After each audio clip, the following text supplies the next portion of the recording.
মা বাবা এই জন্য বন্ধু দক্ষ হতে হবে, মা বাবা এই জন্য এক্সপিরিয়েন্স ম্যান হতে হবে। সন্তান কোনটা করছে, রং কিনা রাইট, এই দিকে পিতামাতার সবচেয়ে নজর থাকতে হবে। ছেলে যদি বন্ধু 6 হাত লম্বা হয়, বাবা যদি বন্ধু 2 হাতও হয়, তারপরেও এই ছেলে বাবার উপর দিয়ে যেতে পারে না। পৃথিবীর শ্রেষ্ঠ জায়গা হলো পিতা মাতার বুক, ঠিক কিনা বলেন? বন্ধুরে আমার, আমি কেন বললাম তাকে দেখালাম, এটা কিন্তু সে বুঝে নাই এটা যে তার অন্যায়, কিন্তু স্টাইলটা ইহুদিদের। আমি তোমাদেরকে মনে করিয়ে দিই, আল্লাহ কোরআনে বলেছে ইমানদারদেরকে তোমাদের ফিউচার আছে, তোমাদের ভবিষ্যৎ আছে। তোমরা যদি ফিউচারকে ব্রাইটনেস করতে চাও, তাহলে ওই সমস্ত পার্সনদের সাথে তোমরা কি করো, অলওয়েজ তোমরা কমিউনিকেশন রাখো। আমি তোমাদেরকে বোঝাতে চাই, তোমরা 2 জন একেবারে ইয়াং ম্যান সামনে বসেছো, আমি তোমাদেরকে বলতে চাই পিছনে অনেকে এসে বসেছে। আল্লাহ রাব্বুল আলামিন পবিত্র কালামে হাকিমে বলেছে ইন্নাল কাফিরিনা কানু লাকুম আদুওয়াম মুবিনা। আল্লাহ বলেছেন the heretics are the eternal enemy of the believers. ইমানদারদের প্রকাশ্য শত্রু হলো বেঈমান কাফেরেরা। জোরে জোরে বলেন নাউজুবিল্লাহ। আপনারা ফিলিস্তিনের দিকে তাকান, এই ফিলিস্তিন যে বরকতের জায়গা, কোরআন শরীফের বনি ইসরাইল আল্লাহ বলেছেন 15 পারায়, সুবহানাল্লাযী ইয়াসরা বিআবদিহি লাইলাম মিনাল মাসজিদিল হারাম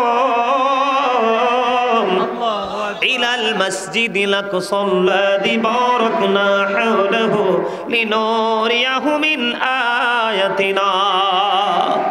কোরআন শরীফের 15 পারা প্রথম পৃষ্ঠা সূরা বনি ইসরাইল। আল্লাহ বলেছেন সেই ফিলিস্তিনে দেখেন ইহুদি নামক সাদা সাদা কুকুরগুলো হরণ করে নিয়ে যাচ্ছে। কথা বলেন ঠিক না বেঠে? যুগে যুগে তোমরা ব্যাকগ্রাউন্ড যদি দেখো, ইসলামের ব্যাকগ্রাউন্ড দেখবা, ইহুদিদের দ্বারা ইসলামের ক্ষতি হয়েছে, নবী রাসূল লাঞ্ছিত হয়েছে, কষ্ট পেয়েছে। এই জন্য বলতে চাই যুবক, আমাদের ঘরের আঙ্গিনায় থাকার কথা ফুরকানিয়া মাদ্রাসা এসেছে কিন্ডারগার্টেন, এটা ইহুদিদের একটা অপকৌশল। আমাদের হাতে থাকার কথা মেসওয়াক, নবীজির সুন্নাত, এখন আমাদের হাতে চলে এসেছে ব্রাশ, এটা একটা ইহুদিদের অপকৌশল। এই যে তোমরা জিন্স প্যান্ট পরছো, মা বোনেরা পাতলা পাতলা পোশাক পরতেছে, এই দুটোটাই কিন্তু ইহুদিদের একটা অপকৌশল। আমার নবী বলেছেন যে নারী পোশাক পরার পরেও তার অঙ্গ দেখা যায়, ওই নারী পোশাক পরিহিত নারী নয়, ওই নারীকে আমার নবী বলেছেন উলঙ্গিনী ল্যাংটা নারী। জোরে জোরে নাউজুবিল্লাহ। আর তোমরা যারা ইয়াং মেন আছো, তোমরা যখন টাকনুর নিচে পোশাকটা পরবা, নাভির নিচে পোশাকটা পরবা, টাকনুর নিচে পুরুষের একটা হরমোন আছে, যদি তোমরা সব সময় কন্টিনিউ যদি তোমরা এই পোশাকটা পরতে থাকো, বিজ্ঞানে এসেছে তোমাদের যৌবন শুকিয়ে যাবে। ছেলেরা স্ট্রংলি বন্ধু যৌবনের চাহিদা মিটাতে পারবে না, এটা ছেলেদের জন্য সবচেয়ে বড় ভয়ঙ্কর একটা কথা। দেখবেন এখনকার যুগের মেয়েরা অনেক উপরে পায়জামা পরে, তাদের ওখানে একটা বন্ধু হরমোন আছে, যেই নারীরা টাকনুর উপরে পায়জামা রাখে তাদেরও যৌবন শুকিয়ে যায়। জোরে জোরে কন্যা নাউজুবিল্লাহ। দুনিয়া এবং আখিরাতের জন্য এটা গজব বন্ধু। আমি সেই দিকে যাচ্ছি না, আমি আপনাদেরকে বুঝাইতে চাই। আমার নবী অবস্থান করতেছেন, একজন এক ব্যক্তি এসে নামাজের নিয়ত বেঁধে ফেললো।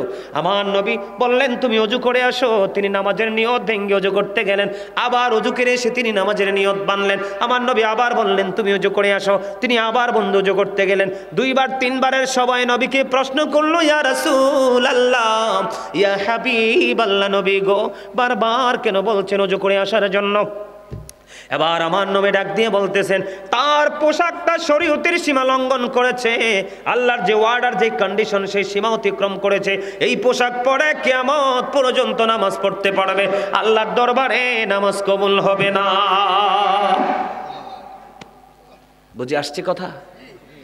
বিশেষ করে জিন্স প্যান্ট যারা পরে দেখবেন, তারা যখন নিচের দিকে ঝুঁকে রুকুতে যায় দেখবেন 100% পিছন দিতে লজ্জাস্থান দেখা যায়, অথচ এই জায়গাটা ঢেকে রাখা ইমানদার হিসাবে আমাদের জন্য ফরজ। আমার কথা বুঝে আসছে? এবার আসেন পবিত্রতা। ইমাম সাহেব খুতবা দিচ্ছে, কি দিচ্ছে? অথবা ইমাম সাহেব জোহরের নামাজ 1 রাকাত 2 রাকাত পরে শেষ করে নিচ্ছে, একজন দৌড়ে ছুটে আসলো, এসে প্রস্রাব করলো, ওই যে চাচা বললো হুটহাট করে পানি ফরজ করে মসজিদে চলে গেল। আছে না নাই? আছে। আরে জোরে বলেন। বন্ধুরে আমার, প্রস্রাব করার পরে পবিত্রতা যথাযথভাবে আপনাকে পালন করতে হবে। কিভাবে? যথাযথ পবিত্র হতে হবে। আপনি যদি নামাজের শেষ বৈঠকে যদি আখিরি বৈঠকে যুক্ত হন, তারপর আপনি জামাতের সওয়াব পেয়ে যাবেন। কিন্তু আপনি অপবিত্র শরীর নিয়ে পুরো নামাজ পড়লেও আপনি নামাজ থেকে পুরোপুরি ফায়দা নিতে পারবেন না। বন্ধুরে আমার, সাদ বিন মুআজ রাদিয়াল্লাহু তাআলা আনহু যখন ইন্তেকাল করলো, ইন্তেকাল করার পরে তাকে কবরে দাফন করা হলো। তাকে কবরে দাফন করার পরে বন্ধু আমার নবী সাহাবায়ে কেরামদেরকে নিয়ে সাদ বিন মুআজের কবরের পাশে দাঁড়িয়ে দাঁড়িয়ে তাসবিহ তাহলিল দোয়া করতেছেন। এবার সাহাবায়ে কেরাম প্রশ্ন করলো, ইয়া রাসূলুল্লাহ, ইয়া হাবিবাল্লাহ, নবী নবী গো, ও প্রাণের নবী, আপনি কেন ওনাকে দাফন করার পরে ওনার কবরের পাশে দাঁড়িয়ে দাঁড়িয়ে আপনি দোয়া করতেছেন? আমার নবী আবার উত্তর দিল, রে যুবক, ও সোনার গাঁও মঙ্গলের গাঁয়ের যুবক, হৃদয় খুলে শোনো রে, এগো এই হেদায়েত কিন্তু সবার নসিবে নাই। তবে যেই যুবক হেদায়েত প্রাপ্ত হবে রে, এই যুবকের জন্য কাল কিয়ামতের দিন আল্লাহর আরশের ছায়ার নিচের একটা অংশ তোমাদের জন্য বরাদ্দ থাকবে। সুবহানাল্লাহ। আর জোরে বলুন না সুবহানাল্লাহ। সুবহানাল্লাহ। আমার নবী ডেকে ডেকে বলতেছেন, তার ওই সাদ বিন মুআজ ইন্তেকাল করার পরে তার জানাজায় ৭০,০০০ ফেরেশতা অংশগ্রহণ করেছে। সে এত বেশি আল্লাহওয়ালা বুজুর্গ ছিল, কিন্তু তারপরেও তার কবরে আযাব চলছে। আল্লাহু আকবার বলবেন না? কথা বুঝতে পারছেন? সে এত বেশি নেক আমল করেছে, এত বেশি তাকওয়া খোদাভীতি তার ছিনাই ছিল। তার ইন্তেকালের পরে তার জানাজায় ৭০,০০০ ফেরেশতা অংশগ্রহণ করেছে। তারপরে নবী বললেন, আমি কবরের দিকে নজর দিয়ে দেখলাম কবরে আযাব চলতেছে। এবার নবী গো, ইয়া রাসূলুল্লাহ, কেন গো বারবার বলছেন কবরের আযাব চলতেছে? আমার নবী বলেছেন, সে প্রস্রাব করার পরে ভালো করে পবিত্র হতো না। নাউজুবিল্লাহ বলেন না কেন? আরো জোরে বলেন না নাউজুবিল্লাহ। আপনি আমি এতদিন যে স্টাইলে পানি খরচ করেছেন, আজকে আর পানি খরচ করবেন না। ওই সময় যেভাবে পানি খরচ করেছেন, সময় পানি খরচ না করে একটু হাঁটাহাঁটি করে দেখবেন আপনার লুঙ্গি প্রস্রাব পরে ভিজে গেছে। আপনি যদি মনে করেন কিছু হাঁটতে হবে, হাঁটবেন। যদি মনে করেন 40 কদম 40 কদম, কারো যদি আরো বেশি লাগে আরো বেশি, কিন্তু আপনাকে পবিত্র হতে হবে, মাস্ট বি। তার একটা মজার খবর, আমার নবীজি মেরাজে গিয়েছেন, আপনারা তো সবাই জানেন। জানেন কি জানেন না? বন্ধুরে আমার নবী মেরাজে যখন গেলেন, জান্নাতে কদম দিলেন। জান্নাতে কদম দিয়ে আমার নবীজি দেখতে পাইলেন জান্নাতের মধ্যে একটা পবিত্র কদমের ছাপ দেখা যায়। সুবহানাল্লাহ। নবী বললেন, ব্যাপার কি? আমার নবী মেরাজে গিয়ে জান্নাত দেখলেন। জান্নাতে গিয়ার পরে দেখলেন কদম বিভিন্ন রাওয়ায়াতে বিভিন্ন রকম এসেছে। একটা রাওয়ায়াতে পেয়েছি বন্ধু কদমের নবীজি ছাপ দেখেছেন, আরেকটা রাওয়ায়াতে এসেছে নবীজি কদমের শব্দ শুনতে পেয়েছেন। বন্ধুরি আমার নবী বললেন, আশ্চর্য হয়ে গেছেন, কদমের ছাপ কেন? আমার নবীজি মেরাজ থেকে ফিরে আসলেন। আয়েশা বন্ধু আমার নবীজি হযরতে বেলালকে ডাকলেন। বেলালকে ডেকে ডেকে বললেন, বেলাল রে, একটুখানি বলো না তোমার জীবনে কি এমন আমল তুমি করেছো? বেলাল, আমি জান্নাতে কদম দিয়ে দেখতে পাইলাম, আমি কদমটার দিকে নজর দিয়ে চাইয়া দেখলাম এই কদম কার রে। এই কদমের দিকে নজর দিয়ে চাইয়া দেখলাম এই কদমটা পৃথিবীর আর কারো নয়, আমার প্রিয় বেলালের পায়ের ছাপ। জোরে জোরে বলুন না সুবহানাল্লাহ। এবার বেলালকে ডাক দিয়ে আমার নবীজি বললেন, বেলাল বলো গো, তোমার জীবনে কি এমন আমল তুমি করেছো যে আমলের বদৌলতে আমি নবীজি জান্নাতে তোমার মৃত্যুবরণ? বেলাল কিন্তু পৃথিবীতে এখনো জিন্দা, বেলাল পৃথিবীতে এখনো পর্যন্ত জিন্দা, কিন্তু আমার নবী জান্নাতে গিয়ে দেখলেন বেলাল পৃথিবীতে বিচরণ করছে। কিন্তু এটা কেমন করে সম্ভব? বেলালের কদমের ছাপ দেখা যায়। বেলাল একটা ডাক দিয়ে বললেন, ইয়া রাসূলুল্লাহ, ইয়া হাবিবাল্লাহ, নবী গো, ও প্রাণের নবী, আমার জীবনের সবচেয়ে বড় নেক আমল হলো আমি বেশি করে পবিত্রতা অর্জন করেছিলাম। আমার মনে হয় আমার মালিক আমার এই পবিত্রতার প্রতি এত গুরুত্ব দেওয়ার কারণে আমার মালিক আমাকে তো মর্যাদা দিয়েছেন। জোরে জোরে বলুন না সুবহানাল্লাহ। বন্ধুরে আমাদের সমস্যাগুলো আমি আপনাদেরকে বলছি, বুঝতেছেন তো? আমার কথা কি বুঝতেছেন? এর মধ্যে এই যে প্রস্রাব পায়খানা থেকে পবিত্র হওয়ার পাশাপাশি আরেকটা জায়গা আমাদেরকে পবিত্র করতে হবে। একটা গুনাহ মাফের জন্য তওবার মাধ্যমে গুনাহ থেকে পবিত্র হব। প্রস্রাব করার পরে যথাযথভাবে হেঁটে ঢিলাকুলুপ করে পবিত্র ওযু করব, ঠিক কিনা বলেন? আরেকটা পবিত্রতা হলো, এটা গোপন খবর। এই পবিত্রতার খবর বন্ধু বর্তমান যুবতীরা কোনো তোয়াক্কাই করে না। বন্ধুরে আরেকটা পবিত্র হলো স্বামী স্ত্রীর মিলনের পরে গোসলের মাধ্যমে পবিত্র হওয়া। এই জায়গায় কিন্তু গলদ আছে বন্ধু। হযরতে আব্বাস রাদিয়াল্লাহু তাআলা আনহুর জামানায় এক ব্যক্তি যখন ইন্তেকাল করলো, ইন্তেকাল করার পরে বন্ধু পৃথিবীর নিয়ম অনুযায়ী ইসলামের বিধান অনুযায়ী তাকে গোসল করালেন। গোসল কমপ্লিট করার পরে তাকে কবরে দাফন করলেন। কবরে নিয়ে গেলেন, তাকে কবরে নিয়ে যাবেন। যখন লাশটা কবরের মধ্যে নামাইলো তখন চাইয়া দেখলেন তার কবরের মধ্যে একটা জানোয়ার এসে হাজির হয়ে যায়। আওয়াজ তুলে বলেন না নাউজুবিল্লাহ। এখন যারা তার লাশটা কবরের মধ্যে নামাইলো তারা চিন্তা করতেছেন এটা আমরা মানুষ হিসাবে ইমানদার হিসাবে সম্ভব নয়। বন্ধুরে আমার, এই কবরটা তার অবশিষ্ট রেখে আরেকটা কবর খনন করলেন। আরেকটা কবর খনন করার পরে আগের নিয়মে আবার তার কবরের মধ্যে তার লাশটা দাফন করার জন্য নামানো হলো। নামানোর পরে আবার চাইয়া দেখলো বন্ধু আবারও কুদরতিভাবে দাফনের সময় জানোয়ার এসে হাজির হয়ে গেল। রহস্য ঘেরা এই উদ্ঘাটন কে করবে রে, এই পরিবেশের উদ্ঘাটন? বন্ধুরে আমার, তারপরে তারা আরেকটা কবর খনন করলেন। অনেক লম্বা ঘটনা। আরেকটা কবর খনন করার পরে আবার যখন তাকে দাফন করার জন্য কবরে নামানো হলো, এবারও চাইয়া দেখলেন তার কবরের মধ্যে অদৃশ্যভাবে জানোয়ার এসে বিড়ালের মতো হাজির। জোরে জোরে বলেন না নাউজুবিল্লাহ। বন্ধুরে আমার, জানোয়ার যখন হাজির হয়ে গেল এবার উপস্থিত সবাই বলতেছে কিছুই বুঝতেছি না রে, কি করব? তাদের জামানায় সবচেয়ে বড় বুজুর্গ লোক হলো, তাই সেই তৎকালীন সময় হযরতে আব্বাস রাদিয়াল্লাহু তাআলা আনহুকে যখন খবর দেওয়া হলো উনি ছুটে চলে আসলেন ওই কবরের পার। তখন তিনি বিস্তারিত সব ঘটনা জানলেন। জানার পরে বললেন বিকল্প আর কোনো ব্যবস্থা নেই, জানোয়ার সহ তাকে দাফন করো। দাফনের কাজ সম্পন্ন করে দৌড়ে চলে গেলেন বন্ধু তার আপন স্বজন কে পৃথিবীতে বেঁচে আছে জানার জন্য। এবার চলে গেল বন্ধু কবরে, তার বাড়ি। কবর থেকে যখন তার বাড়িতে চলে গেল, যাওয়ার পরে দেখলেন তার বিবির সাথে দেখা হলো। পুরো ঘটনা তারা ভেঙ্গে বলল। বলার পরে বিবি একটা ডাক দিয়ে বলল, আমি আমার স্বামীর জীবনে সবচেয়ে বড় নোংরা একটা কাজ দেখেছি। কি রে? সে যখন আলিঙ্গন হতো, আমাদের যখন দৈহিক মিলন হতো, সে যথাযথভাবে সেই পবিত্র হতো না। জোরে জোরে নাউজুবিল্লাহ। বন্ধুরে আমার, বেঈমান কাফের মুশরিক যারা, আমি আপনাদেরকে আবারও বলছি, আল্লাহ বলেছেন উইদ্দাত লিল কাফিরিন, কাফেররা ঠিকানা হবে জাহান্নাম, অনন্তকাল তারা জাহান্নামে থাকবে। আমরা যেহেতু মুসলমান, আমরা যেহেতু ইমানদার, আমাদের ঠিকানা আল্লাহ বলেছেন উইদ্দাত লিল মুত্তাকিন, ঠিকানা হবে জান্নাত। জোরে জোরে বলেন না সুবহানাল্লাহ। আরো জোরে বলেন না সুবহানাল্লাহ। বন্ধুরে আমার, আমাদের মধ্যে সমস্যার আরো শেষ নাই, আমাদের মধ্যে আরো সমস্যা আছে বন্ধু। এই সমস্যাটা হলো কি আমি আপনাদেরকে বলে দিতে চাই। সমস্যাটা হলো আমরা যখন ওযু করতে যাই মসজিদের ট্যাপটা মোটা করে ছাড়ি। কথা বলেন না কেন? আরো জোরে বলেন। কি করে ছাড়ি? পুরোটা ছেড়ে দিই, ছেড়ে কিনা? হাদিস শরীফের মধ্যে এসেছে আমার নবী মাত্র 1 কেজি পানি দিয়ে গোসল ওযু করেছে। কত? আর মাত্র 4 কেজি পানি দিয়ে নবীজি গোসল সেরেছে। হযরত সাআদ রাদিয়াল্লাহু তাআলা আনহু বন্ধু সমুদ্রের কিনারায় বন্ধু তিনি ওযু করতেছেন। ওযু করার সময় আমার নবীজি তার পাশে দিয়ে হেঁটে যাচ্ছিলেন। আমার নবীজি একটা ডাক দিয়ে বললেন, অপচয় করো না, অপচয় করো না। এবার তিনি উত্তর দিলেন, ইয়া রাসূলুল্লাহ, নদীর পানি দিয়ে ওযু করছি, এখানেও কি অপচয় আছে? আমার নবী বলেছেন, হ্যাঁ, এখানেও অপচয় আছে। আপনি যদি নদীর কিনারা ওযু করেন, নদীর পানি দিয়েও যদি ওযু করেন, তারপরেও কিন্তু আপনাকে নির্দিষ্ট একটা কন্ডিশন মানতে হবে। এই সমস্যাগুলো আমাদের আছে না নাই? আরো জোরে বলেন। সবচেয়ে বড় সমস্যা প্রস্রাবের পরে পবিত্রতা।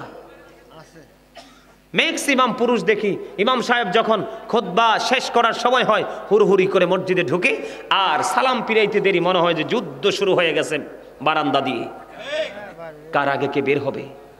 আমার কথা আপনারা বুঝছেন? আরেকটা কথা বলি, যুবক, একবারে টকটকে লাল কোনো জামা পরবা না। একেবারে টকটকে লাল জামা পরা, লুঙ্গি হোক, প্যান্ট হোক, পায়জামা হোক বা শার্ট হোক, গেঞ্জি হোক, টকটকে লাল জামা পরা মাকরুহ তাহরিম, এটা হারামের অন্তর্ভুক্ত। নাউজুবিল্লাহ বলেন না। আল্লাহ রাসূলকে এক ব্যক্তি প্রথম সালাম দিলেন, নবীজি সালামের জবাব দিলেন না। দ্বিতীয়বার আবার নবীজিকে সালাম দিলেন, নবীজি তার সালামের জবাব দিলেন না। তার মানে কি? আল্লাহ রাসূল তার পরনে লাল জামা দেখেছেন, এই জন্য আল্লাহ রাসূল রাগান্বিত হয়ে তার সালামের জবাব। আমার কথা কি আপনারা বুঝতে পারছেন? স্বর্ণ কোনোভাবেই পরা যাবে না। আমি গত কত তারিখ যে আমরা ইয়েতে গেলাম মাধবপুর, কত আজকে কত 24 রাইট 21 তারিখে মাহফিলে গেছিলাম। ওখানে আমি আলোচনাটা তাদেরকে শোনাইছিলাম। ওখানে সৎ কাজের আদেশ, অসৎ কাজের নিষেধ নিয়ে কথা বলেছিলাম এই বিষয়টার উপরে। তখন আমি বলেছি হাদিস শরীফের মধ্যে এসেছে আল্লাহ রাসূল দেখতে পেলেন একজনের হাতে স্বর্ণের আংটি পড়ে আছে। নবীজি দেখার পরে সাথে সাথে তার হাত থেকে আংটিটা টেনে দূরে নিক্ষেপ করে দিলেন, ফেলে দিলেন, কারণ পুরুষের জন্য এটা টোটাল হারাম। রাসূল এখান থেকে চলে গেলেন। ওনার সঙ্গী বললেন, রাসূল ফেলে দিয়েছে তো কি হয়েছে, তোমরা সে আংটিটা, তুমি আবার আংটিটা আবার কুড়িয়ে পড়ো। তখন ওই সাহাবী উত্তর দিলেন, নাও, যেটা রাসূল আমার হাত থেকে নিয়ে নিক্ষেপ করেছে, ছিঁড়ে ফেলে দিয়েছে, সেটা আমি আর ইউজ করব না, কারণ আমার নবী বলেছেন, তোমরা কি চাও তোমাদের হাতের উপর আগুনের একটা কয়লা, জ্বলন্ত কয়লা রাখা হোক? না না, আমরা কেউ আগুন চাই না রে, আগুনের বহন করা সম্ভব তো হবে না। আমার নবী বলেছেন, একটা পুরুষ স্বর্ণের একটা আংটি পরা আগুনের, তার আঙ্গুলের মধ্যে আগুনের কয়লা লাগিয়ে রাখার সমান। এই জন্যই সাহাবী বলেছে, আমার নবী কি করেছেন, আংটিটা দূরে ফেলে দিয়েছে, আমি এটার কখনোই পরব না। কথা কি বুঝতে পারছেন? আমাদের অন্যায়ের শেষ নাই। ওমা, কত লম্বা সময় ওয়াজ হয়েছে, আমি তো কইতেই পারতাম না। দেখছেন নি? জি আল্লাহ, আপনাদের কাছে ভালো লাগছে না? আরো জোরে বলেন। রাসূলের শান, ঈদে মিলাদুন্নবী তো, রাসূলের শানে ছোট্ট অল্প একটু গজল গাই। অনেক পুরনো, আপনাদের পরিচিত। গজল কি আপনারা পছন্দ করেন? গজল গাইলে কিন্তু হাদিয়ে দিতে হইব। হ্যাঁ, মাশাআল্লাহ, ইমানি পরীক্ষা পাশ করছেন। মূলত হাদিয়া না, আপনাদের মন মানসিকতাকে ট্রাই করার জন্য। অনেক সময় হাদিয়ার কথা বললে আরে বুঝে না, টাকা পয়সা যে যাইতে নিয়ে যাওয়া যায় না, আবার আল্লাহর কাছে আগেও অ্যাডভান্স পাঠানোও যায় না, এটা পাবলিক বুঝে না, মনে করে বাড়ি গাড়ি সব নিয়ে যাওয়া যায়। রাসূল বলেছেন, মরার আগে যা দান করে যাবা তা তোমার সম্পদ, যা রেখে যাবা তা পরের সম্পদ, কারণ তুমি মরার পরে আইসা আর নিতে পারবা না। আমার সাথে সুর দিবেন? সবার মধ্যে একটু ক্লান্তি আসছে, আমার মনে হয় ক্লান্তিটা চলে যাবে। সুর দিবেন সবাই? হ্যাঁ।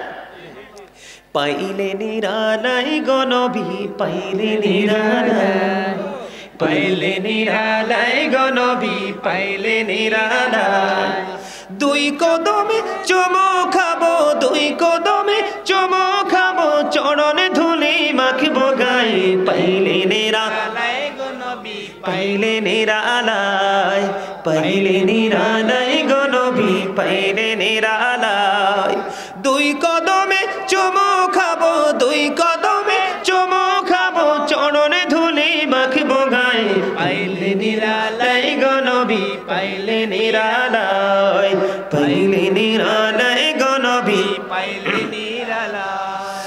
আমার নবী কত দূরে, লোহিত সাগরের তীরে, আরে মদিনার ওই সোনার ঘরে আছেন তিনি সর্বদাই, পাইলে নিরালাই গো নবী, পাইলে নিরালাই, পাইলে নিরালাই গো নবী, পাইলে নিরালাই। ঠিক না বে ঠিক?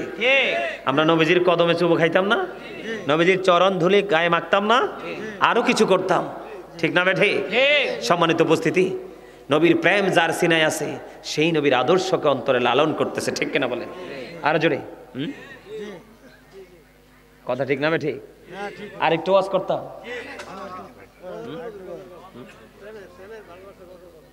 আচ্ছা, এই পাগলা পিছনে বইছে, আর কটা গজল গাইতাম। প্রত্যেকটা দিন তো ঘন্টা এটা বাজতেই আছে, অলওয়েজ টন টন টন টন করে বাজতেছে। এটা মালিকের খেলা। মারহাবা বলেন না? আরো জোরে, আরো জোরে কর না। আজ তিনি ধন্যবাদ দেয়, দিলে দেওয়ার মতো দিবে, একটু দিয়ে আর একটু চুপচাপ রেখে লাভ আছে? কথা বলেন, লাভ আছে? আরেকটা গজল গান রাসূলের শানে গাইবেন? পুরনো গজল। দিদি পাল তুলে দে, মাঝি হেলা করিস না, দিদি পাল তুলে দে, মাঝি হেলা করিস না, ছেড়ে দে নৌকায় আমি যাব মদিনা, ছেড়ে দে নৌকায় আমি যাব মদিনা, দিদি পাল তুলে দে, মাঝি হেলা করিস না, দিদি পাল তুলে দে, মাঝি হেলা করিস না, ছেড়ে দে নৌকায় আমি যাব মদিনা, ছেড়ে দে নৌকায় আমি যাব মদিনা। মৌকায় নবী এলো মা আমেনার ঘরে, হাসিলে হাজার মানি, কাঁদিলে মুক্তা ঝরে।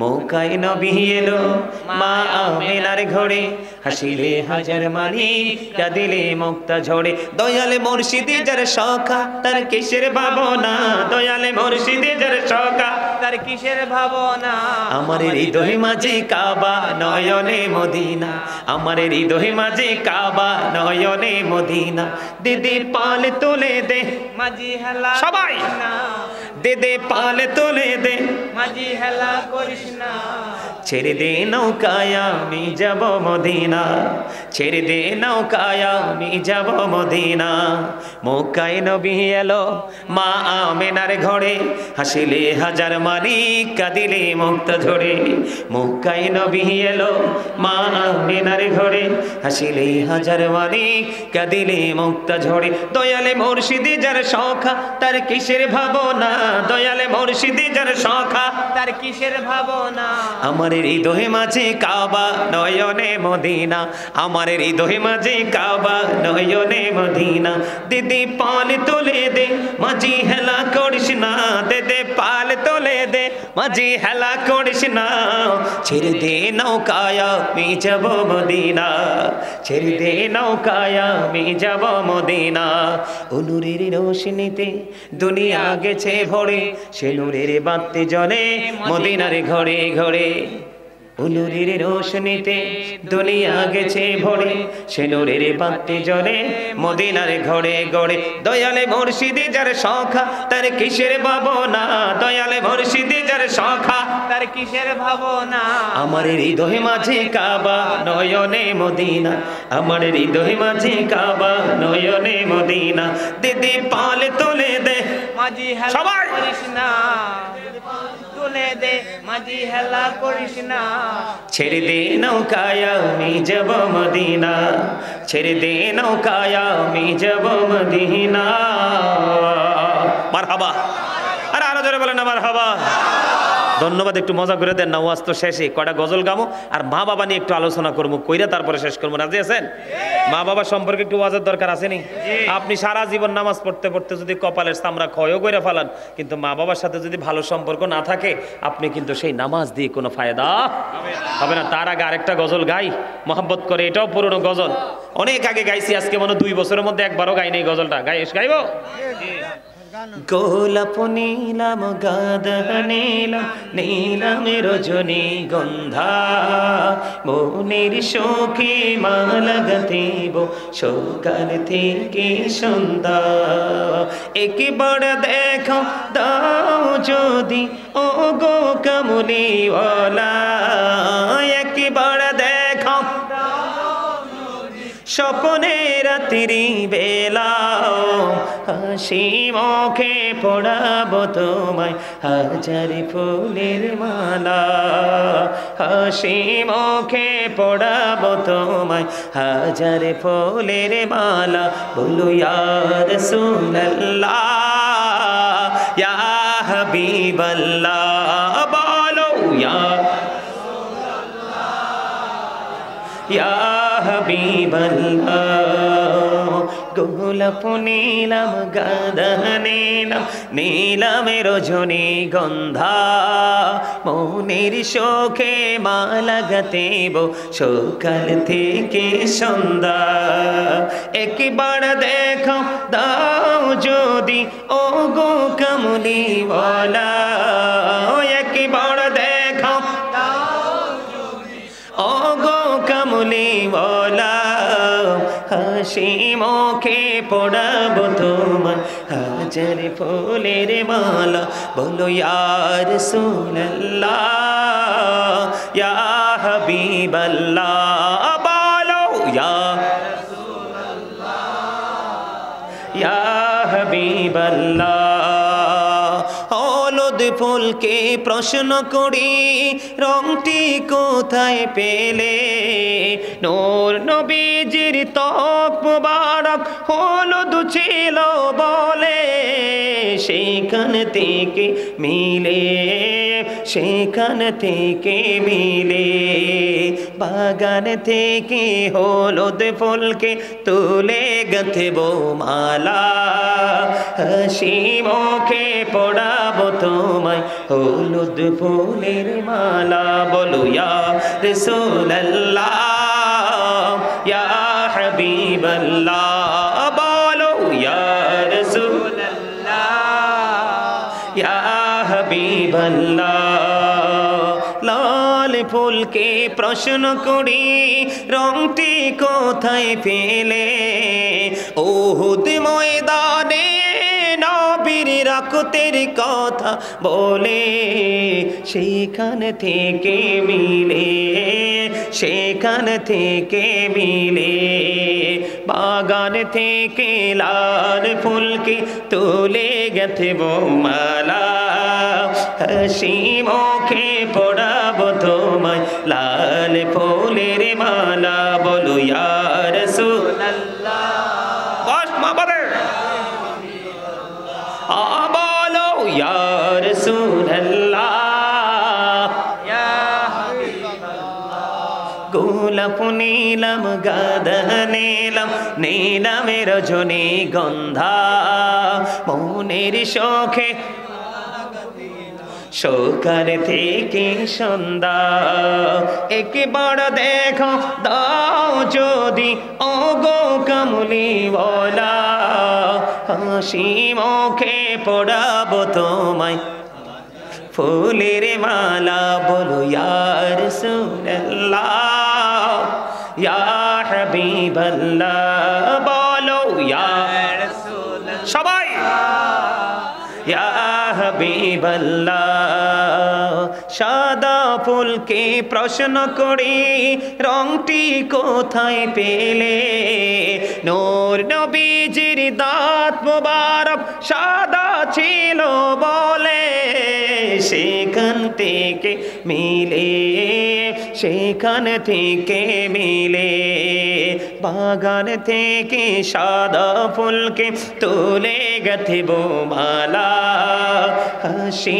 মুখে পড়াবো তোমায় সাদা ফুলের মালা বলো ইয়া রাসূলুল্লাহ ইয়া হাবিবাল্লাহ বলো ইয়া রাসূলুল্লাহ ইয়া হাবিবাল্লাহ গোলাপ নীলাম গাঁদা নীলাম নীলামের রজনীগন্ধা মনের শোকে মালা গাঁথিব সকাল থেকে সন্ধ্যা একবার দেখো দাও যদি স্বপ্নে রাত্রি বেলা একবার দেখো দাও যদি ওগো কামলিওয়ালা হাসি মুখে পড়াবো তোমায় হাজার ফুলের মালা বলো ইয়া রাসূলুল্লাহ সবাই লা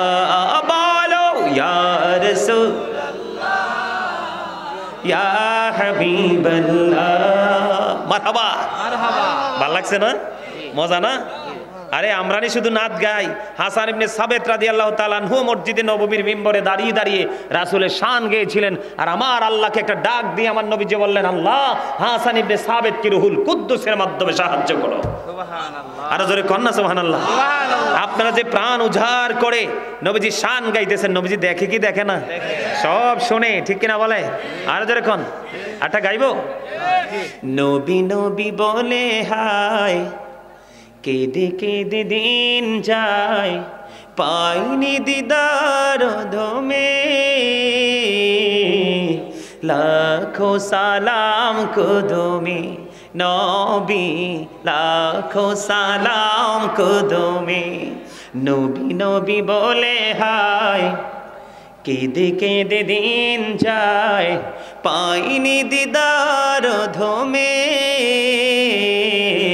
লাখো সবাই নবী লাখো সালাম কদমে সোনার মদিনে আমি দেখতে না পাই নয়নে এ চির গোলাম কেঁদে কেঁদে মরে গো আছি কি তোমার শরণে গো আছি কি তোমার শরণে দয়ারি নজরে চাও গোলামের দেখা দাও ধন্য কর জনমে লাখো সালাম, সবাই বলেন লাখো সালাম, সবাই বলেন না, নবী নবী বলে হায়, কেঁদে কেঁদে প্রাণ যায়, ধন্য করো দিদারে, লাখো সালাম কদমে নবী, লাখো সালাম কদমে, কঠিন হাসরে দেখিও নবী গো, নইলে ডুবে যাব তব বিহনে, নইলে ডুবে যাব তব বিহনে, তোমারি উম্মত ভিক্ষা চাহে গো, দেখা দিও ঘোর নিদানে, বসে আছি আশাতে নিশি ঘোর পোহাতে, কামলিওয়ালার কারণে নবী, কামলিওয়ালার কারণে, লাখো সালাম কদমে নবী, লাখো সালাম কদমে, নবী নবী বলে হায়, কেঁদে কেঁদে দিন যায়, পাইনি দিদার ধমে, লাখো সালাম কদমে। মারহাবা, এটা গামু তো, গামু গামু একটু পরে গাইলাম। সম্মানিত উপস্থিতি, এদিকে তাকান। কবি নজরুল কি কম বুঝতো? কবি নজরুল কম বুঝতো? কথা বলেন, কম বুঝতো? কবি নজরুলের লেখা কত যে নাত, দেখলে মুমিনের কলিজা থেকে অটোমেটিক্যালি চোখ দিয়ে পানি বের হয়। কবি নজরুল কি লিখতে জানতেন না? পড়তে জানতেন না? এমনি এমনি তিনি কবি হয়েছেন? তিনি কি বলেছেন? রাসূল আমার ভালোবাসা, রাসূল আমার আলো আশা, রাসূল আমার প্রেম বিরহের মূল আলোচনা, রাসূল আমার কাজে কর্মে অনুপ্রেরণা, বলেন রাসূল আমার ভালোবাসা, রাসূল আমার আলো আশা, রাসূল আমার প্রেম বিরহের মূল আলোচনা, রাসূল আমার কাজে কর্মে অনুপ্রেরণা, বলেন রাসূল আমার কাজে কর্মে অনুপ্রেরণা। আশা হতো জীবন যখন দুর্বিষহ লাগে, ব্যর্থ এবং পরাজিত স্মৃতিগুলো জাগে, তখন তোমার শৈশবে কৈশোর জানাই সান্ত্বনা, রাসূল আমার কাজে কর্মে অনুপ্রেরণা, বলেন রাসূল আমার ভালোবাসা, রাসূল আমার আলো আশা, রাসূল আমার প্রেম বিরহের মূল আলোচনা, রাসূল আমার কাজে কর্মে অনুপ্রেরণা। কত রকম রাজার নীতি প্রজার নীতি দেখলাম, দুঃখ হায়রে দুঃখ ছাড়া আর কিছুই না পেলাম, ঠিক কিনা বলো? কত রকম রাজার নীতি প্রজার নীতি দেখলাম, দুঃখ হায়রে দুঃখ ছাড়া আর কিছুই না পেলাম, তখন তোমার বদর উহুদ ভোলায় বেদনা, রাসূল আমার কাজে করবে সবাই অনুপ্রেরণা, বলেন রাসূল আমার কাজে করবে, বলেন রাসূল আমার কাজে করবে।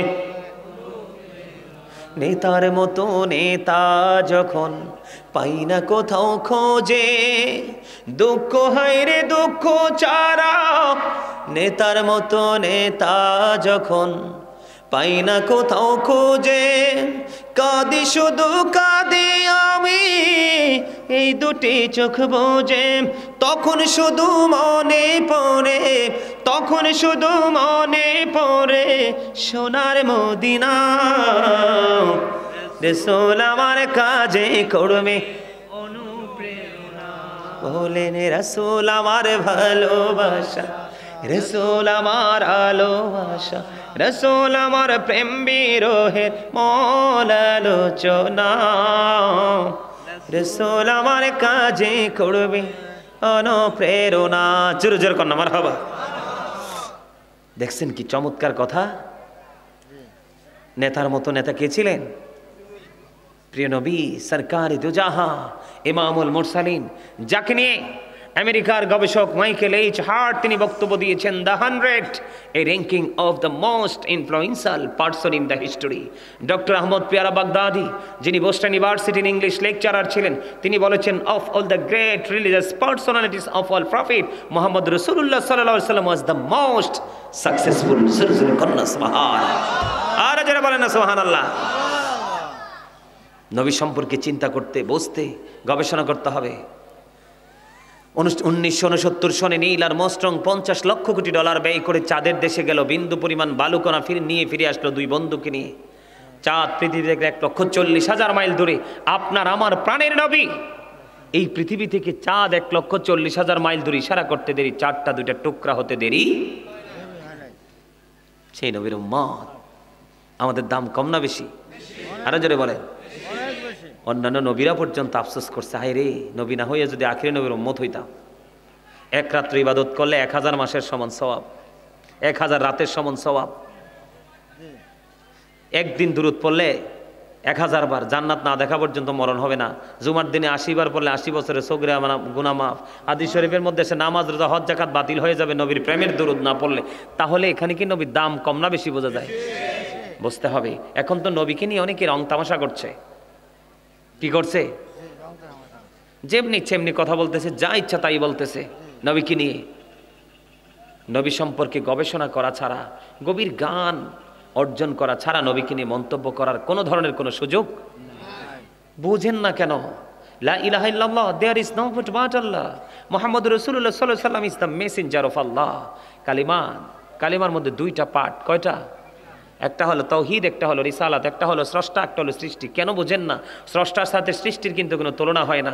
কিন্তু কি এমন গভীর প্রেম, সেই রহস্য ঘেরা এই কালিমা, যেটা আল্লাহর নামের সাথে, কার নাম? নবী মুহাম্মদের নাম। আল্লাহর নাম মোবারক লিখতে 4টা হরফ লাগে, আলিফ লাম লাম হা, একটা তো কোনো নক্তা নাই।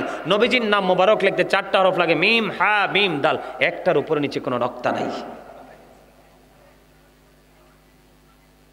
নামাজের মতো গুরুত্বপূর্ণ ইবাদত আমরা নামাজ পড়ি, প্রত্যেকটা নামাজের আগে সুন্নাত আল্লাহ দিয়ে দিয়েছেন। এখানে রাসূলের সম্মান আছে না নাই? আছে। আমাদেরকে বুঝতে, আমাদেরকে জানতে হবে রাসূলের শিক্ষা। রাসূলকে প্রশ্ন করা হলো, ইয়া রাসূলুল্লাহ, আমার কাছ থেকে সবচেয়ে বেশি উত্তম আচরণ, ভালো আচরণ পাওয়ার হক কে বেশি পায়? কার বেশি হক? রাসূল বললেন, ক্বালা উম্মুকা, তোমার মা। ক্বালা সুম্মা মান, তারপর নেক্সট কে? ক্বালা উম্মুকা, তোমার মা, ইউর মাদার। আবার রাসূলকে প্রশ্ন করা হলো, ক্বালা সুম্মা মান, তারপরে কে? রাসূল বললেন, ক্বালা উম্মুকা ইউর মাদার, তোমার মা। আবার প্রশ্ন করা হলো, ক্বালা সুম্মা মান, তারপরে কে? রাসূল বললেন, ক্বালা আবুকা ইউর ফাদার। আজকে সেই বাবা মাকে আমাদের কাছে শুকনো কলা পাতার মতো মনে হয়। বাবা মাকে ভালোবাসা ফরজ, তাদেরকে কষ্ট দেওয়া হারাম। নামাজ জান্নাতের চাবি, মেনে নিলাম, কিন্তু জান্নাতি যদি খুঁজে না পান, চাবি কোত্থেকে আসবে? চাবি দিয়ে লাভ কি? বুদ্ধিমান মানুষের কাজ হলো, আল্লাহর হাবিব বলেছেন, হতভাগা সে, হতভাগা সে, হতভাগা সে। আল্লাহর হাবিব 3 বার বলেছেন। কে গো নবী? সে হতভাগা। নবীজি বলেছেন, যে পিতামাতা 2 জনকে পেল অথবা 1 জনকে পেল, তাদের সেবা করেছে, জান্নাতি হতে পারলো না, তার মতো হতভাগা আর কেউ নাই। আল্লাহ বলেছেন, এই এই কর্নার, এই কে হয়েছে তোমরা? তোমাদেরকে সবার আগে তাবারক দেওয়া হবে, তারপরে তোমরা চুপ থাকো। Stop your mouth everybody. এরা কিন্তু তাবারুকের জন্য আসে নাই, তোমরা কিন্তু তাবারুকের জন্য আসতো। রাগ করলে কিছু করার নাই, এটাই সত্য। ঠিক না বেটে? কথা বলেন না কেন? এরকম না বিষয়টা? এরা দাঁড়িয়ে দাঁড়িয়ে কথা বলে, আমি যখন বললাম আসো তখন আইসা বসছে, ঠিক কি না? এই জন্য বলছি তাবারুকটা তোমাদেরকে আগে দেওয়া হবে, শেষ ভালো যার। কথা বলে না কেন? অল মেন উইল ডাই, সব মানুষকে মরতে হবে। মরার পরে যেতে হবে কবরে। আল্লাহ বলেছেন ইন্না বাতশা রাব্বিকা লাশাদীদ, বান্দা প্রস্তুত থাকো, আমি তোমাদেরকে খুব শক্তভাবে ধরবো। The seizing of Allah is difficult, আল্লাহর ধরা, আল্লাহর পাকড়াও বড় শক্ত, বড় কঠিন। আল্লাহ বলেছেন ইন্নাল্লাহা সারিউল হিসাব, Allah is quick to take account, Allah হিসাব গ্রহণে অত্যন্ত তৎপর। ধরবে খুব শক্তভাবে, হিসাবও নেবে খুব শক্তভাবে, দুঃখজনক হলেও সত্য। আল্লাহ রাব্বুল আলামিন বলেছেন ফিউচার, বর্জখী জীবনে তোমার এমন একটা দুর্দশা হবে যদি তুমি কোনো কারণে যদি পাটা পিছলে যায়, তোমার কোনো উপায় নাই। পৃথিবীতে হেল্পারের অভাব নাই, সহযোগীর অভাব নাই, আপনার খাবার না থাকলে খাবার দেনওয়ালা মানুষের অভাব নাই, অসুস্থ হলে ট্রিটমেন্টের জায়গার অভাব নাই, আছে না? কিন্তু পরকালটা বড় ভয়ঙ্কর। আল্লাহ বলেছেন লা ইয়ামুতু, people will not die that day, সেদিন মানুষ মরতে পারবে না। আল্লাহ বলেছেন ফিহা ওয়ালা ইয়াহইয়া, people will not be able to live that day, সেদিন মানুষ বাঁচতে পারবে না।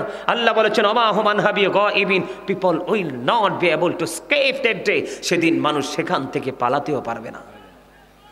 বাঁচার সুযোগ নাই, মরার সুযোগ নেই, পালাবার সুযোগ নেই। যেই মানুষগুলো এত ভয়ঙ্কর এক বেড়াজালের মধ্যে, প্রতিবন্ধকতার বেড়াজালে আটকে যাবে, আল্লাহর হাবিব বলেছেন তাদের জন্য একটা নোংরা খাবার আমার আল্লাহ বরাদ্দ করে রেখেছেন। ইয়া রাসূলুল্লাহ, এই খাবারটার নামটা কি গো? আমার নবী বলেছেন এই রে যুবক, মনটা দিয়ে শোনো, এই খাবারটার নাম হলো তিনাতুল খাবাল। ইয়া রাসূলুল্লাহ, ইয়া হাবিব আল্লাহ, নবী গো, এই তিনাতুল খাবালটা কি গো নবী? একটু জানতে চাই। নবীজি বললেন আরেকটা জাহান্নামীর নিংড়ানো রক্ত, পুজ অথবা ঘাম। আমার কথা আপনারা বুঝেন নাই? বিরানির ডেকে মন হাসতেও পারে না রে, সব ক্লান্ত হয়ে গেছে ওয়াজ শুনতে শুনতে। এটা কি উচিত কথা? ওয়াজ করলাম আমি ঘন্টার পর ঘন্টা, আর দুর্বল হয়ে পড়লেন আপনারা। এটা হইল? আরে বলেন না, ঠিক কিনা বলেন? আপনাদেরকে দেখে মনে হয় ইউ আর ভেরি উইক, একেবারে 100% দুর্বল। I am very strong. কারণ প্রেম যার সিনায় থাকে এটা কখনোই বুড়া কথা বলে না কেন? যার সিনায় প্রেম থাকে সে বুড়া হয়। আরে কাল হাসরের দিনে বুড়া হবে না। ওই দিন ইয়াতে গেলাম, চট্টগ্রাম হাটহাজারিতে গেছি প্রোগ্রাম করতে। তো আলোচনাটা এমন একটা জায়গায় দিছি, গভীর জগতের আলোচনা করতে করতে করতে করতে আমি একটা সময় একটা সেন্টেন্স ইউজ করেছি। সেটা হলো আল্লাহ রাসূল বলেছেন যে আল হাসান ওয়াল হুসাইন সাইয়্যিদা শাবাবি আহলিল জান্নাহ। রাসূল বলেছেন ইমাম Hasan and Husain are the leader of younger people in জান্নাহ। আমার নবী বলেছেন যারা পৃথিবীর বুকে এই যুবক আজকে যেমন ইয়াং ম্যান, এই যে একেবারে তারা কত সুন্দর করে, বিশেষ করে দুজন একেবারে পলকহীন দৃষ্টি ছিল আমার দিকে, এটা প্রেমের প্রকাশ ছাড়ার কিছুই নয়। আমি কিন্তু তাদেরকে খুশি করার জন্য বলছি না, ওখানেও আছেন, তবে ওরা আমার খুব কাছে এসে বসেছে, এই জন্য বললাম।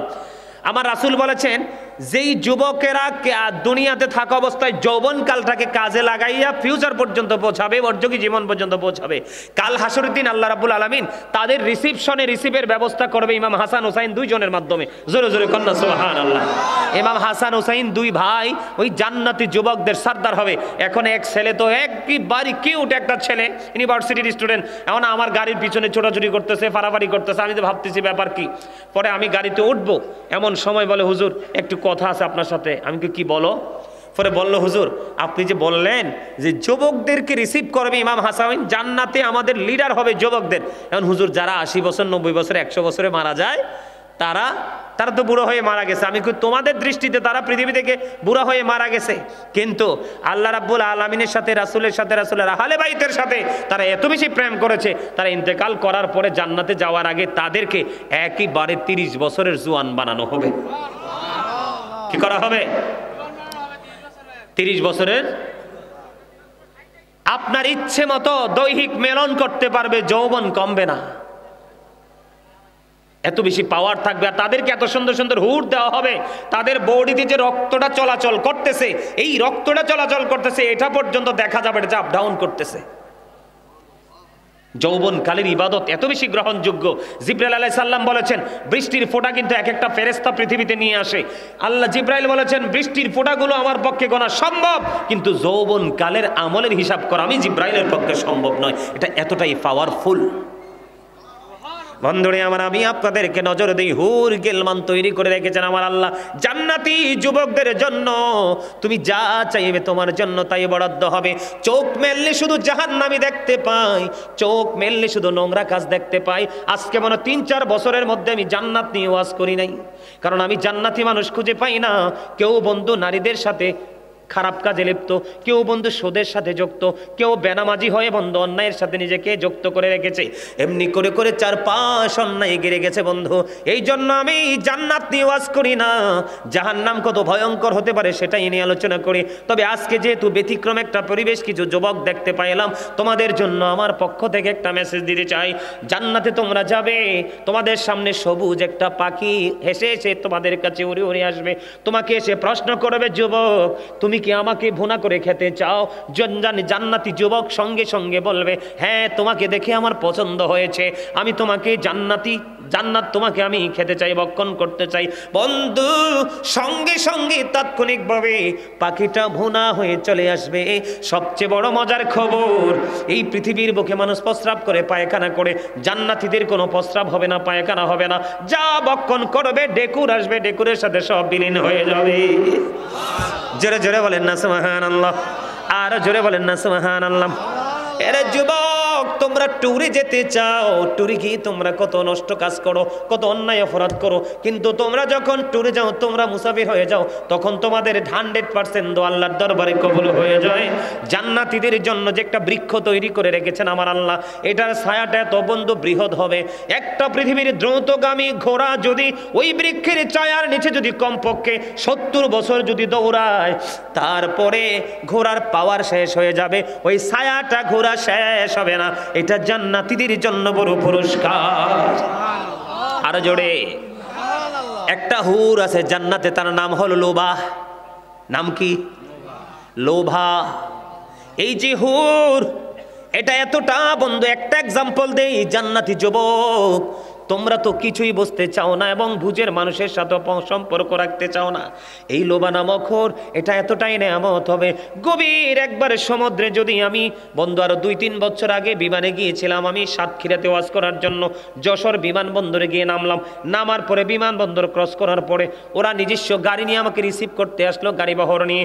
আমি যখন রওনা দিলাম, রওনা দেওয়ার পরে দেখলাম কখনো আমার গায়ে ঠান্ডা হাওয়া, আবার কখনো আমার গায়ে গরম হাওয়া। চিন্তা করতেছি, বাংলাদেশ তো একটাই, পরিবেশ তো একটাই, কিন্তু হাওয়া কেন ডিফারেন্ট? আশ্চর্য হয়ে গেলাম।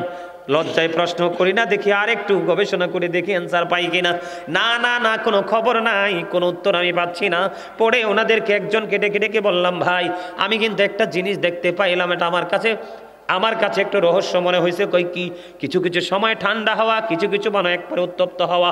এবার ডাক দিয়ে বলতেছে, হুজুর যে এইখানের পানিটা নোনা পানি, এখানকার পানি গরম, হাওয়াটা লাগছে আপনারা গায়ে। নোনা পানি যেই এরিয়া, সেই এরিয়ার হাওয়া হবে গরম, আর মিঠা পানি যেই জায়গায়, মিঠা পানির হাওয়াটা হবে ঠান্ডা। বন্ধুরে আমার, আমি নিজে প্র্যাকটিক্যালি প্রমাণ। বন্ধুরে আমার, যখন আপনার নোনা পানির মধ্যে যখন ওই লোভা নামক হুরের একটু থুতু যখন নিক্ষেপ করবে, সমস্ত সমুদ্রের পানি মিষ্টি হয়ে যাবে। জোরে জোরে বলেন না সুবহানাল্লাহ, আরো জোরে বলেন না সুবহানাল্লাহ। যখন গোটা পৃথিবী অন্ধকার হয়ে যাবে, হয়তোবা অন্ধকার কোন জগতের দিকে যখন এই লোভা নামক হুর যখন তার চেহারাটা দেখিয়ে মিষ্টি হাসি দিবে, তার চেহারা এবং দাঁতের ঝলকে বন্ধু কোরা পৃথিবীর অন্ধকার দূর হয়ে বন্ধু আলোকিত হয়ে যাবে। ওই সমস্ত হুরগুলো জান্নাতি যুবকদের জন্য আমার আল্লাহ বরাদ্দ করে রেখেছে। একটা না, পৃথিবীতে আপনি বিয়ে করতে পারবেন 4টা, আর জান্নাতে আপনার জন্য বরাদ্দ থাকবে 70টার চাইতেও বেশি। লাভ না লস? তে লাভের জগৎ, এই জগৎ সবকিছু চাই নগদ। কি কর না কেন? কি এমন কাজ করছি বেতন অনেক দিতে হইবে, কিন্তু বাকি থাকলে যে পরে পাওয়া যায় এটা বুঝে না। কথা কি বুঝে আসছে আমার? আমরা তো চাই এই কাজ করছি, বেতন নেই, খাইয়া শেষ করে ফেলি, ঠিক না ঠিক? আর জোরে, জান্নাতি হতে হলে মা বাবাকে ভালো কথা কয় না। আল্লাহ বলেছেন অবিল ওয়ালিদাইন ইহসানা, মা বাবাকে ভালো, মায়ের চেহারার দিকে একবার মায়া করে তাকাইলে একটা হজের সওয়াব। নবী গো, যদি দৈনিক 100 বার তাকাই গো, আমার নবী বললেন 100টা হজের সওয়াব। বলে হুজুর মায়ার নজরটা কি সেটা তো বুঝি না। মায়ার নজরটা হলো এমন, যেমন ধরেন আপনি মায়ের দিকে ভালো করে তাকান না, হঠাৎ করে আপনি আপনার মায়ের চেহারার দিকে তাকাইলেন, আপনার কাছে মনে হয়েছে মায়ের চেহারাটা শুকিয়ে গেছে, শুকনা হয়ে গেছে, মায়ের চেহারার দিকে তাকাই আপনার বড় মায়া লাগছে, আপনার করোনা হয়েছে, মানে আমার মা গত 2 দিন আগে ছিলাম, চেহারাটা দেখেছি অনেক সুন্দর, আজকে আমার মার চেহারাটা শুকিয়ে গেছে গো মনিব, আমার মায়ের কি হলো গো? এই যে মায়ের প্রতি একটা সিম্পথি কাজ করতেছে, এই নজরের কারণে আপনার আমলনামায় হজের সওয়াব। জোরে জোরে বলেন না সুবহানাল্লাহ। হাদিস শরীফটা অনেক লম্বা, আমি ছোট্ট একটা অংশ আপনাদেরকে শোনাবো, বাকি 2টা শোনাবো না, অনেক লম্বা সময় হয়ে গেছে বন্ধু, এই কারণে শোনাবো না। মায়ের পাগল একটা ছেলে ছিল, যার নাম সে ছিলেন কাঠুরিয়া, তিনি কাঠ কাটতেন। বুখারী এবং মুসলিম শরীফের মধ্যে এসেছে হাদিস খানা। এখানে 3 জন ব্যক্তির কথা আসছে, কয়জন আলেমরা জানে বন্ধু? 3 জনের মধ্যে তারা বন্ধু ভ্রমণ করতে গিয়ে সন্ধ্যা হয়ে গেল, পাহাড়ের গুহার মধ্যে তারা প্রবেশ করলো। পাহাড়ের গুহার মধ্যে ঢুকার পরে বিশাল বড় একটা পাথর উপর থেকে ধসে পড়ে বন্ধু পাহাড়ের মুখটা বন্ধ করে দিল, বের হওয়ার মতো কোনো সুযোগ নাই। ওই 3 জন মনে মনে চিন্তা করলো, এত বড় পাথর কে রে সরাবে? এই পাথর সরানোর মতো ক্ষমতা তো কারো নাই, আল্লাহর কুদরত ছাড়া কোনো উপায় নাই। তখন 3 জন মিলে চিন্তা করলেন, বুদ্ধি করলেন, আমাদের জীবনেতে কত আমল করেছি, একটা গুরুত্বপূর্ণ আমলের উসিলা দিয়ে আল্লাহর কাছে দরখাস্ত দিব, আল্লাহ চাইলে আমাদেরকে বিপদ থেকে বাঁচাতে পারে। এর মধ্যে প্রথম যে ব্যক্তি তিনি ছিলেন কাঠুরিয়া, উনি প্রতিদিন কাঠ কেটে এনে বাজারে বিক্রি করে তার ফ্যামিলির চাহিদা পুরাতো বন্ধু। একদিন তিনি কাঠ কেটে আসতে দেরি হয়ে গেল, ওনার ঘরের মধ্যে ছিল দুধ দহনের মতো প্রাণী ছিল, উনি দুধ দহন করতে দেরি হয়ে গেল, কাঠ কেটে আসতে দেরি হয়ে গেল, ঘরে ফিরে দেখে মা বাবা 2 জন ঘুমিয়ে গেছে। ও বন্ধু, তিনি চিন্তা করলেন বাবা মা ঘুমিয়ে গেছে, ঘুমের মানুষকে জাগানো কিন্তু উচিত নয়। এবার তিনি কি করলেন, তিনি দুধ দহন করলেন, পাত্রটা হাতে নিলেন, পাত্রটা হাতে নিয়ে বন্ধু বাবা মা যেই রুমের মধ্যে ঘুমাইলো, দরজাটার মধ্যে দুধের পাত্রটা হাতে নিয়ে দাঁড়িয়ে রইল। ওনার সন্তান কাঠুরিয়ার সন্তানেরা বাবার পায়ে ধরে বলছে, বিনয় বিনয় বলছে বাবা গো, ও বাবা তুমি তো দুধ দহন করেছো, একটু দুধ দাও না, একটু দুধ আমি পান করব। এই কথা বলার পরে বন্ধু এই কাঠুরিয়া ডাক দিয়ে বলল, তোমরা আমার সন্তান হয়েছো ঠিকই, কিন্তু কখনোই আমার মা বাবার চাইতে দামি হওনি। আমি বলেছি আমার বাবা মাকে দুধ যতক্ষণ পর্যন্ত না খাওয়াইতে পারবো অতক্ষণ পর্যন্ত আমি তোমাদেরকে দুধ খাওয়াতে পারবো না। বন্ধু বাংলা বই থেকে গ্রহণ করিনি, কালেক্ট করিনি, সিয়াসিত্তার অন্যতম গ্রন্থ বুখারী শরীফের মধ্যে এসেছে হাদিস খানা। বন্ধু এবার কি করলো, সারাটা রাত বন্ধু দুধের পাত্রটা হাতে নিয়ে দাঁড়িয়ে রইল। আসসালাতু খায়রুম মিনান নাউম, ফজরের আজান যখন হয়ে গেল, এবার মা বাবার ঘুম ভেঙে গেল। ঘুম ভেঙে যাওয়ার পরে বন্ধু মা বাবা ফ্রেশ ট্রেশ হয়ে নামাজ পড়লো, সন্তান মাকে দুধ পান করালো, বাবাকে দুধ পান করালো। সন্তানের কলিজাটা বন্ধু ঠান্ডা হয়ে গেছে। এই সন্তানটা আজকে বিপদে পড়েছে, পাহাড়ের ভিতরে, পৃথিবীর কেউ দেখে না। আল্লাহ রাব্বুল আলামিনের দরবারে 2টা হাত তুলে ডাক দিয়ে বললেন, মনিব ওই দিন যে মায়ের সাথে বাবার সাথে সে আচরণটা করেছিলাম পৃথিবীর কাউকে খুশি করার জন্য নয়, আমি তোমাকে খুশি করার জন্য বলেছিলাম মনিব। ওই দিনের ওই আমল যদি তুমি পছন্দ করে থাকো গো, আজকের বিপদ থেকে উদ্ধার করো। দোয়া শেষ হইতে দেরি রে, পাথরটা একটু সরতে দেরি হলো না। মা বাবা নিয়ে আলোচনা করলে শেষ হবে না, এটা তো বড় একটা সমুদ্র। আমার ওই পাগল ওনার একটা পছন্দের একটা গজল আছে, আমারও খুব পছন্দ, আমি মা বাবাকে নিয়ে গাই গজলটা, আমি একটু গাইবো, তারপরে মিলাদ কিয়াম করে শেষ করে দিব। আমার মা নাই, আমার বাবা নাই, দয়াল রে দয়াল, আমার কি মা ডাকার সাদ নাই রে, আমার কি বাবা ডাকার সাদ নাই রে, বলেন আমার মা নাই, আমার বাবা নাই, দয়াল রে দয়াল, আমার কি মা ডাকার সাদ নাই রে।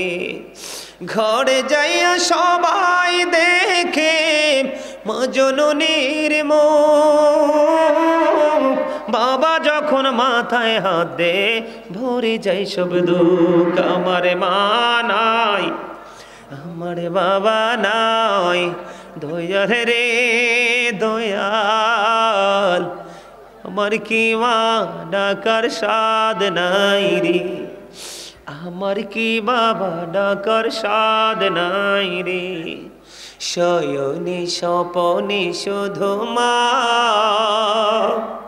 তোমার কথা মনে হয়। কতদিন দেখি না তোমার, ভুলে কি গেছো আমায়, ভুলে কি গেছো আমায়। আদর সোহাগ মাগো আর কোথা পাবো, কার চলে আমি নিজেকে জড়াবো। আদর সোহাগ মাগো আর কোথা পাবো, কার চলে আমি নিজেকে জড়াবো। কার কাছে ধরবো মিছে বায়না, তোমার মতো কেহ নাই, শয়নে স্বপনে শুধু মা তোমার কথা মনে হয়। আমার ভুবন জোড়ে শুধু দুঃখ জ্বালা, কে আর পরাবে আমায় সুখের সীমা। আমার ভুবন জোড়ে শুধু দুঃখ জ্বালাও, কে আর পরাবে আমায় সুখের সীমালা। কপলে কে দেবে আর কাজলের টিপ, তুমি জেনে ধরায়, শয়নে স্বপনে শুধু মা তোমার কথা মনে হয়। কতদিন দেখি না তোমায়, ভুলে কি গেছো আমায়, ভুলে কি গেছো আমায়। মারহাবা বলেন। মা বাবা যার নাই সে বোঝে পৃথিবী তার কাছে শূন্য, চারপাশ ফাঁকা।